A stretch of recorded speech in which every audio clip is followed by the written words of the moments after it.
Coming up on First at 4, multiple state capitals, including Frankfurt, are evacuated this morning after a bomb threat.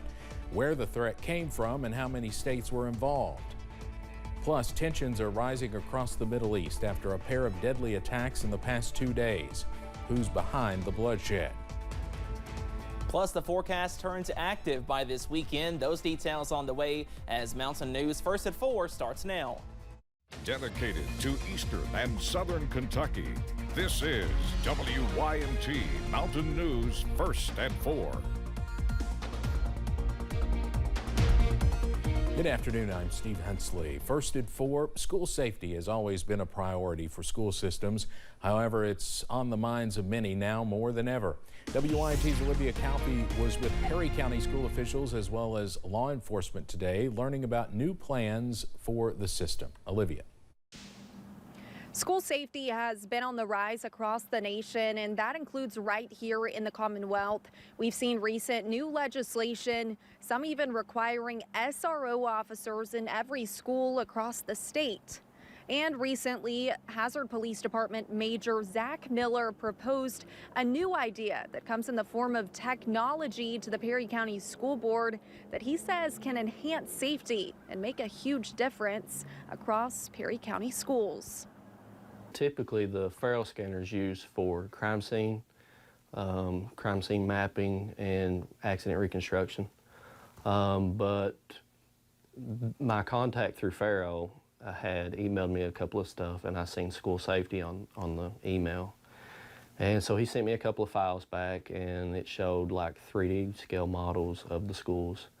And so taking that, I utilized that as something to do with pre-incident planning.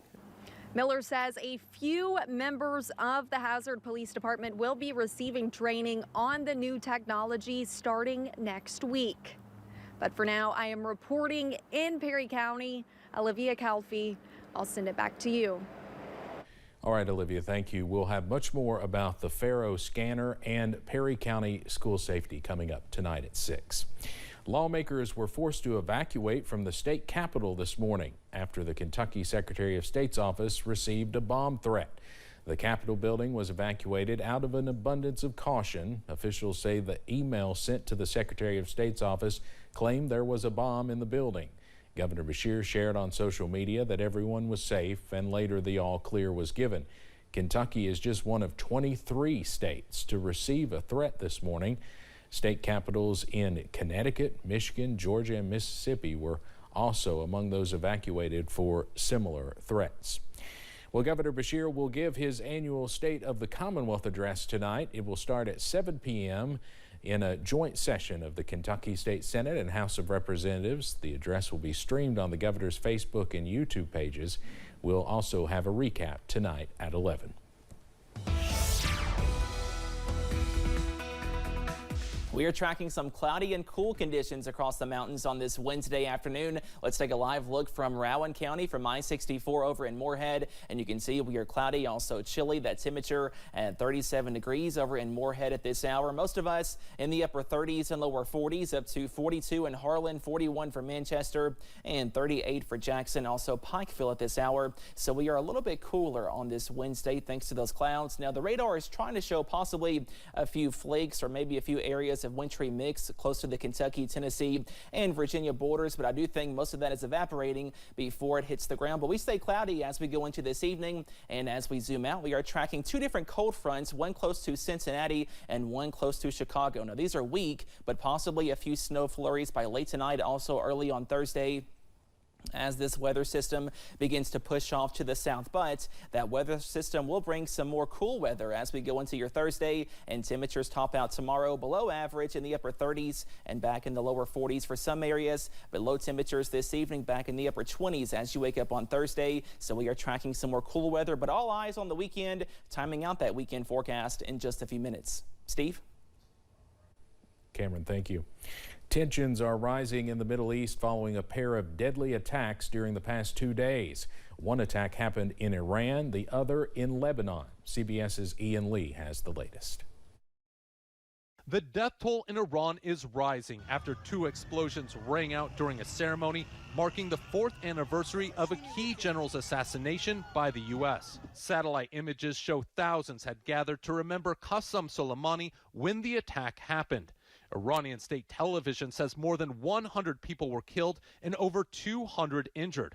So far, no one has claimed responsibility, and there's no indication of any involvement of a foreign state, including Israel. The U.S. is condemning the attack. The United States was not involved in any way, and any suggestion to the contrary is ridiculous. We have no reason to believe that Israel was involved in this explosion. On Tuesday, a drone strike in Beirut killed Hamas senior leader Saleh al-Aruri and 5 others. Israel isn't commenting on the attack. El-Aruri is the first senior Hamas political leader to be killed since the war between Hamas and Israel started in October. This son of one of the Israeli hostages being held by Hamas since October 7th says he's concerned El-Aruri's killing will increase the danger of those being held captive. His killing is definitely not helping, because the first thing that happened after his killing is Hamas said we're stopping all negotiation. All of the signs are showing Israel is not for hostage negotiation. The assassination in Lebanon is sparking new concerns that the conflict between Israel and Hamas may be expanding, and many fear it could engulf the Middle East. Ian Lee, CBS News, Tel Aviv. Coming up on First at 4, a deadly start to the new year in Japan. We'll have the latest on the investigation into a fireball at Tokyo's airport and the race to save victims of a powerful earthquake. Plus, all eyes are on the weekend. Your First Alert forecast coming up after this break.